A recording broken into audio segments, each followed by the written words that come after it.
हा संतोष बांगर सुद्धा शेतकरीच आहे आणि इथं जमलेला माझा संपूर्ण जो शिवसैनिक आहे तो सुद्धा शेतकरीच आहे।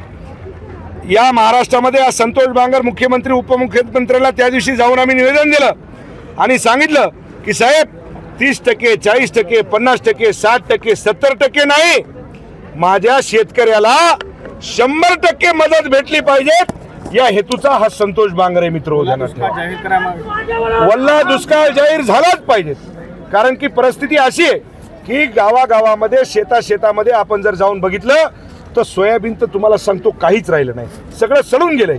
आणि या महाराष्ट्राचं शासन, या महाराष्ट्राचे मुख्यमंत्री उपमुख्यमंत्री हे तुम्हाला सांगतो कष्टकऱ्याच्या शेतकऱ्याच्या पाठीमागे आहेत।